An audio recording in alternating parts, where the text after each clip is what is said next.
bonus round, just as promised, here's a video of our new Ford Ranger Raptor so you can see what a wonder it is to live with this awesome truck every day, especially because it makes life a lot easier for cyclists. And I, at 44 years old, becoming more and more of a casual cyclist, have fallen in love with gravel bikes.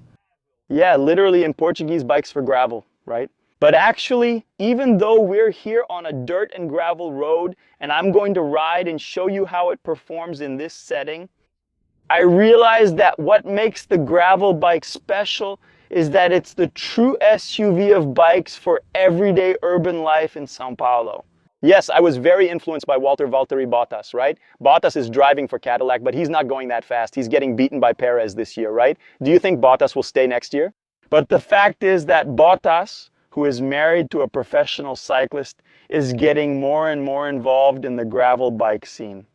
And abroad, there are a lot of good quality dirt roads, right? So people can race. But in Brazil, gravel bikes really shine in everyday urban life. Why is that? If you're just arriving and don't know what a gravel bike is, you'll need to wait a bit. First, let me talk about this one here, which I haven't discussed yet. It's a second generation Trek Checkpoint. This bike is already in its third generation. I bought a slightly used one. I got a great deal at Goat Bikes. It even has the little sticker here. Shout out to the folks at Goat Bikes, which is located in Cidade Jardim. This new bike cost 27,000 reais. I ended up buying it for 17,990, almost 18 grand. And a bike is like that, right? It's like a Beetle. The year doesn't matter, the mileage doesn't matter. What matters is the condition. The bike was basically brand new, barely used. But what is a gravel bike, right? Ideally, a carbon bike, right? It doesn't have to be, but what's the big deal?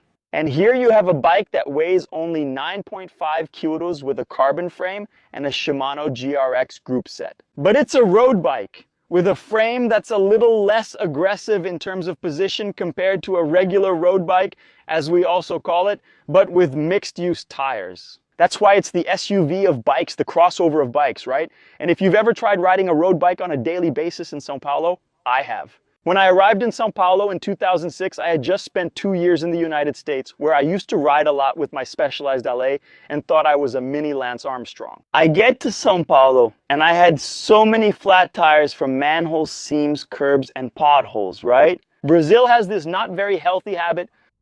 That happened to me on Faria Lima Avenue, exactly that.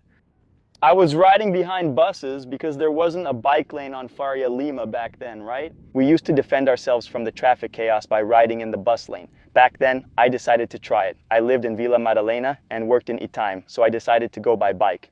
And I had my road bike that I brought from the United States, right? Then, what happens a lot in Brazil, for example, is that we keep resurfacing the avenues, right? Resurfacing. And we don't raise the manhole covers, right?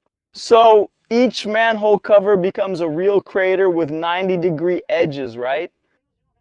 So I was there coming behind the bus, and from under the bus, a manhole like that appeared, and bam, bam, 2 tires were gone. And then that's it, right? If you have a repair kit, fine, but if both tires are flat, you end up walking home pushing the bike.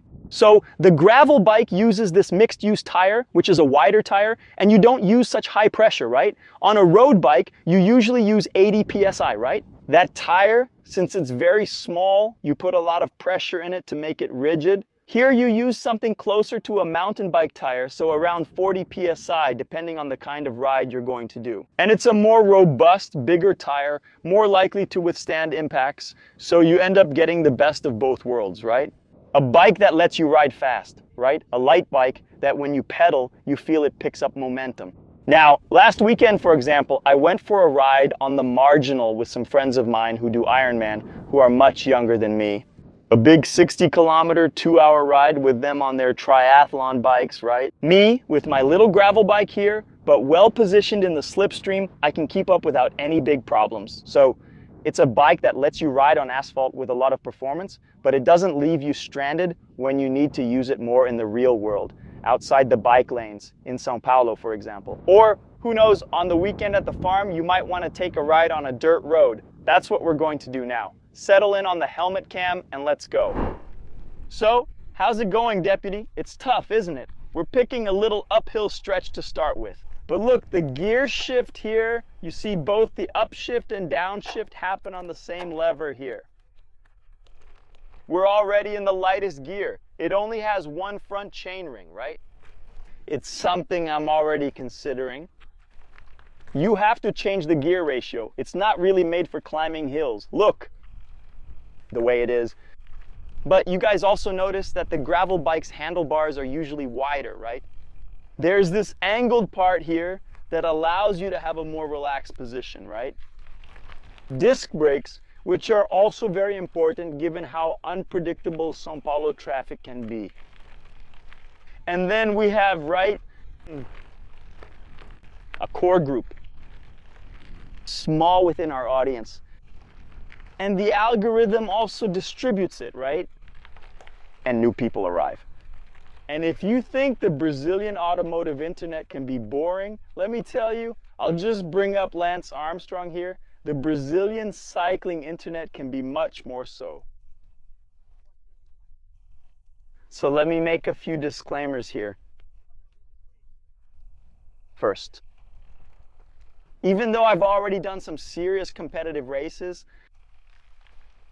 this year, for example, there's a video here on the channel. We did the Transandes Challenge over in Chile, a 300-kilometer race. Yes, I did it with my e-bike. There's also a Santa Cruz Heckler CC, an enduro mountain bike. Almost a downhill bike, right? It handles well too. Like I was saying, a guy who rides just for fun and to stay in shape. It's really cool to be able to use the e-bike, which allows me to take part in a race like this with my cousins who are 10 years younger than me and who already have not just one or two, but several Ironman races on their record. Obviously, I wouldn't be able to keep up with those guys. 5 days, 350 kilometers on the same bike. With the e-bike, we get to enjoy riding together. And that's awesome, first of all. Because whenever I say all this, there's always a lot of e-bike haters on the Brazilian cycling internet. And all the bike videos I make, among the first 5 comments, someone says, "Why don't you clip in, Cashin?" Because I'm not a performance cyclist. I've ridden clipped in before. And yes, you do perform. You perform much better clipped in. But man, by the time I was 12 already, I used to bump into the defenders. For Sociedade Amigos going up against Tormandaí. And for the school team, and for the pickup games, I used to play 7-a-side soccer at HD in Porto Alegre. So my first ankle ligament injury was when I was 12 years old. From then on, between ankle and knee injuries, I'm telling you guys, easily more than 20. So it's very easy for me to get hurt again. And then riding clipped in, right? Sometimes you need to unclip quickly. If your ankle catches even a little, boom, boom. It's easy to blow out another little ankle ligament or tweak your knee again. Just so you get an idea of how sad it is to be 44 years old.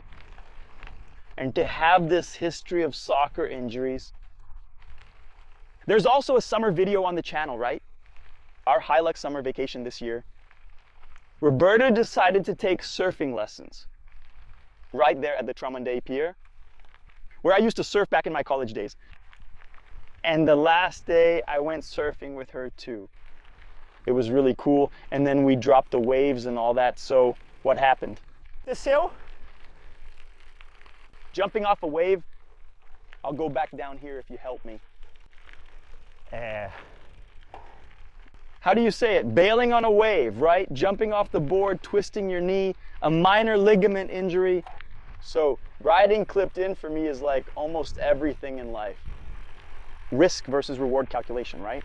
I know what the reward is. I've already enjoyed the reward, but look how it's putting you down. There's no public health system, no support, right, guys? A lot of that comes from the carbon frame, right? It absorbs impacts much better. It's much less rigid in that sense. It shakes less. I don't know. I'm not sure what the best analogy would be, but the fact is you feel less of that vibration than if I were here on a hardtail a rigid frame, a metal frame, right? You feel it more. Carbon is more, to use the English term, it's more compliant. So you can handle the vibration from the gravel even without suspension. Of course, big hits, right? Significant impacts, big holes, you have to make sure to avoid them. Even though the tire is more robust than my road bike tire, the chance of you damaging a tire in a big pothole without suspension is much higher, right? But anyway, getting back to the risk and reward calculation of riding clipped in, right? The reward is clear, but for me, the risk is even greater and even clearer. And that's why I prefer to lose some performance and ride with flat shoes here, see? Free, light, and easy. But anyway, I'm in love with my gravel bike, the Trek Checkpoint. I'll confess to you, after I bought the Trek Checkpoint, it's been a while since the Santa Cruz Heckler CC left the garage. Why? Because in the end, the workout is much more productive, the ride is much more effective than on the electric bike, and you end up having a lot more fun with your friends. And let's be honest, you're also getting more exercise. Did you like it? The little gravel bike is cool, right? Very functional and versatile. I hope you guys enjoyed this quick look at it. Leave a like on this video, subscribe to the channel because that always helps us a lot. Let me know in the comments if you want to see more bike videos here on the channel. I hope so. And as always, thank you so much for this, man, and a big hug. And now, enough talking. Let's really ride and really train because my Garmin's already going. Thanks a lot.